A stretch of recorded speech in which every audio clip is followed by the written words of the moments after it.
병자호란 볼게요. 이 후금이 국호를 청으로 고치고 조선의 군신관계를 요구하면서 침입한 게 병자호란이죠.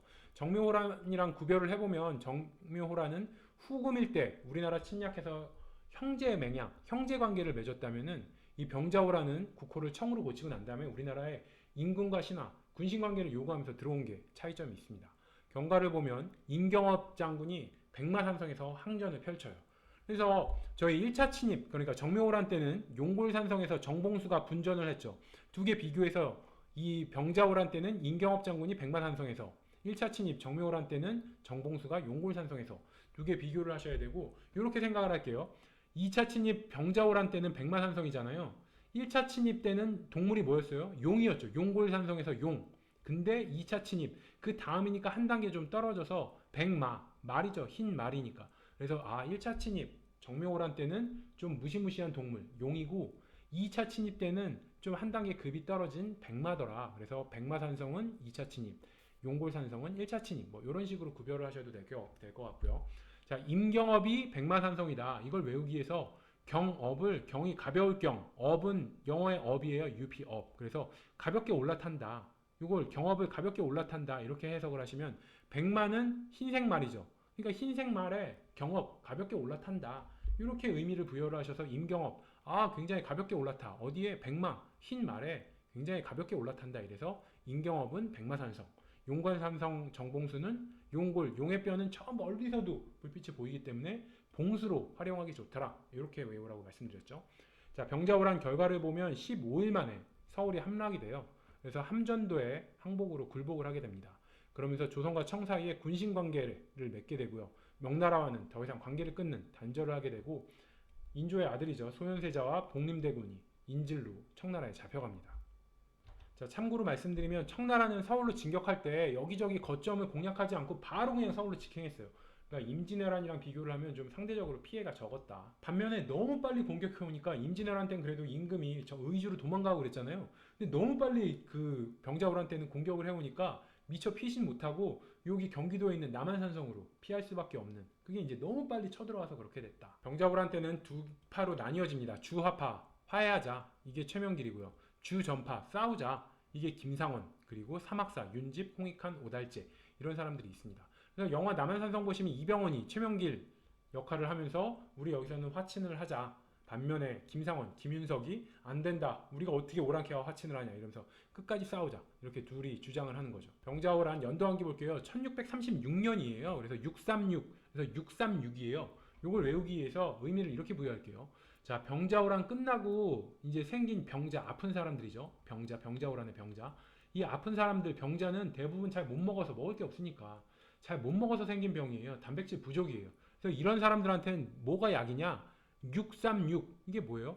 고기에다 사이에 쌈을 끼우고 다시 고기로 덮는 636. 보통은 쌈에다가 고기를 싸잖아요. 근데 이거는 고기에다가 사이에 쌈을 하나 넣는다. 햄버거는 원래 빵 두 개 사이에다 고기를 넣는 거라면 636은 고기 양쪽에 하고 사이에다만 쌈을 넣는다. 그 정도로 고기를 확실하게 많이, 고기 덩어리란 얘기겠죠. 636이. 이런 식으로 636이면 병자는 그냥 씻은 듯이 낫는다. 이렇게 해서 병자호란은 병자호란 때 생긴 병자들은 못 먹어서 생긴 거니까 고기 덩어리 636만 있으면 된다. 636 이렇게 외우세요. 정묘호란이랑 병자호란 비교를 해볼게요. 그래서 공격 주체를 보면 정묘호란은 후금 때죠. 그러니까 후금이었고 병자호란은 청나라를 세우고 난 다음에 공격해왔으니까 청이에요. 원인을 보면 정묘호란은 그 인조의 친명 배금 정책이랑 이괄의 난을 일으켜서 잔당들이 후금으로 도망가서 막 꼬셨다고 그랬죠. 조선 공격하라고. 그리고 모문용의 가도 사건. 명나라 장군이죠. 모문용이 이 조선의 가도라는 섬에 군대를 데리고 주둔을 했는데 그게 후금을 자극했다. 반면에 이 병자호란의 원인은 청나라를 건국하고 난 다음에 청나라가 군신관계 요구했는데 조선이 거절하니까 바로 그냥 치고 들어온 거예요. 자, 피난지를 보면 정묘호란 때는 강화도 일로 갔어요. 아무래도 중국 애들이 배는 약하니까 물로 들어간 거예요. 그래서 강화도로 들어갔고, 이 당시 세자였던 소현세자는 전주에서 분조 활동을 했습니다. 임진왜란 때 광해군이 분조 활동을 한 것처럼 소현세자는 전주에서 분조 활동을 했고요. 그리고 병자호란 때는 너무 빨리 들어와가지고 어디로 강화도까지 도망갈 틈이 없었어요. 그래서 남한산성으로, 경기도에 있는 남한산성으로 피신을 했다. 이때의 장군을 보면은 정묘호란 때는 정봉수와 이립이 있죠. 반면에 병자호란 때는 백마산성에서 임경업이 있습니다.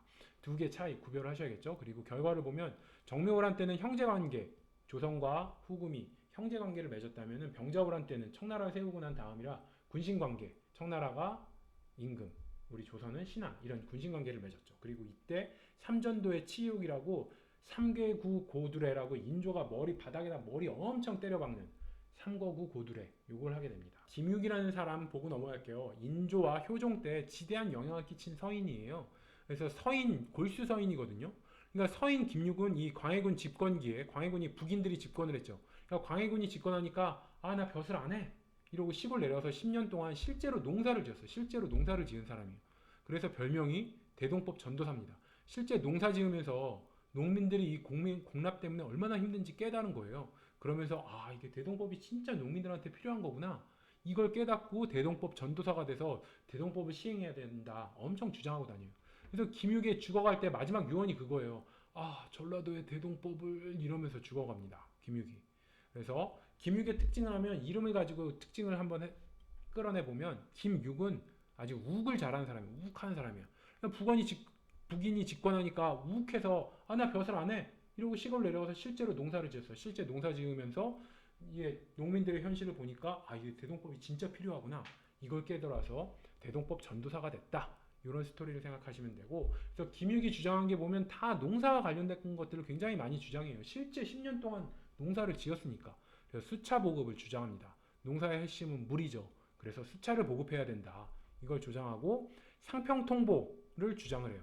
그래서 대동법 전도사라고 그랬잖아요. 김육이 농사 지으면서 농민들에게 대동법이 얼마나 필요한지 깨달았기 때문에 대동법 전도사가 돼서 이제 대동법을 시행을 하려고 막 하고 보니까 아, 대동법이 잘 되려면 화폐가 필요한 거예요. 거래가 많아지니까. 그래서 상평통보를 이제 만들려고 주장을 했습니다. 그리고 대동법 전도사니까 당연히 대동법, 이 농사 짓는 사람은 곡물을 쌀로 내자 이런 대동법을 주장을 하고요. 시현력 채택을 주장을 해요. 그래서 시현력, 이게 바로 뭐예요? 달력이에요, 달력. 그래서 이 달력이 농민들에게 달력이 필요한 이유는 우리 지금 뭐 24절기 있잖아요. 무슨 뭐 하지, 아 낮이 길구나, 아 밤이 길구나, 오늘은 날씨가 어떻구나. 이 농사를 지으려면 날씨를 잘 알아야 되는데 날씨를 잘 알려면은 달력이 있어야 돼요. 이게 어느 시기 즈음인지를 알아야 돼요. 그래서 달력이 중요해요. 농사 짓는 사람들한테. 그래서 시현력이라는 달력을 우리도 쓰자. 이걸 주장한 사람이 바로 김육입니다. 김육의 업적은 그냥 요 농사와 관련된 거다. 스토리로 그냥 수차. 아 농사 물이 필요하니까 수차. 아 대동법 전도사인데 당연히 화폐 필요하니까 상평통보. 그리고 대동법 전도사니까 대동법. 그리고 농사에 날씨 알아야 되니까 시현력. 이렇게 외우셔도 되고 두 문자를 따면 이렇게 돼요.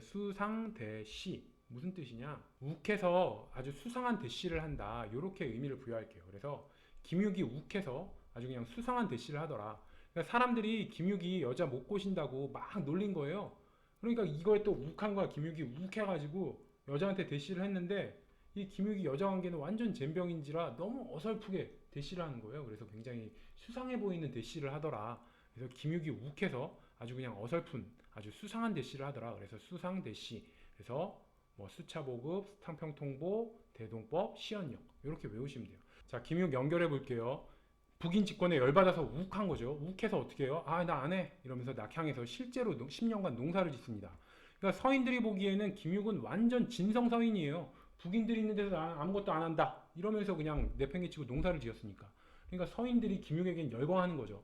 그래서 인조반정이 서인들이 일으킨 거잖아요. 인조반정 이후에 다시 조정에 컴백을 해서 인조와 효종 때 벼슬을 하면서 여러 가지 정책을 내놔요. 그 정책들이 뭐냐? 실제 농사를 지었기 때문에 농사를 굉장히 잘 알아. 그래서 무엇이 필요한지를 아는 거예요. 농민들에게. 그래서 수차 보급을 주장을 하고요. 시현력, 달력, 날씨를 위해서는 시현력, 달력이 있어야 되니까 시현력 채택을 주장을 하고요. 그리고 농민들이 공납 때문에 얼마나 힘들어하는지 알기 때문에 쌀로 곡물을 대신하는 대동법 주장을 하고요. 근데 대동법을 시행하려고 보니까 화폐가 필요하다는 걸 알아서 상평통보를 만들더라. 이렇게 네 가지의 업적, 앞머리 글자를 따면은 수상한 대시, 욱해서 수상한 대시를 하더라. 이렇게 외우시면 돼요.